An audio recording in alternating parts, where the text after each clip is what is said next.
Mangnall. Thank you, Madam Deputy Speaker, and it's always a pleasure to be asked to speak briefly. Brevity is one of my strengths, I'm sure. Well, Madam Deputy Speaker, I have 4 points to make, and I feel that it may be, for those who were here during the second reading, somewhat of a rehash of my previous speech, not least because I want to speak against 2 of the amendments put forward by the Labour opposition, notably Amendment 1, regarding UK landings.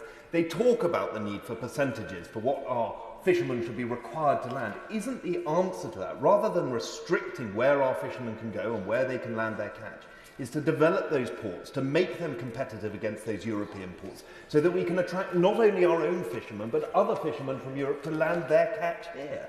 That is a more efficient way in which we can build and sustain the processing plants that we have across the United Kingdom, build the ports such as mine in my own constituency in Brixham. These are the things that we need to be doing, not restricting where our fishermen go. The second point I'd just like to make is around the sustainability principles and the amendment put forward as Amendment 2. The first page of this bill talks about the principles of sustainability. It is sustainable at its core, and it is a finely tuned balance between the economic values and the sustainable values of that. And I feel that the opposition need to have a little bit of faith in the fishermen who fish our waters, who are determined to look after that stock, to see their children and grandchildren go into the sector.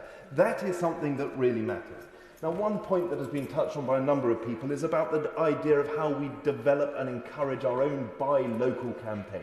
I've said it during my maiden speech about the idea of the best of British, the British local seafood should be on every menu across the country. That still remains the case, and we have a great opportunity to be able to create that campaign. And I hope the government will look carefully as to how we can do that with cross-party support. Now, lastly, Madam Deputy Speaker, I am going to sea next year for 3 days to see what goes on a trawler vessel. And I know that when they look at this bill and they hear us talking about it, they are proud of what this government is trying to achieve. They are proud of the fact that it takes back control of our coastal waters, and they are proud about the fact that we will no longer be part of the common fisheries policy. I look forward to being able to report what it's like at sea and how the Brixham trawler fishermen operate, and I will end it there.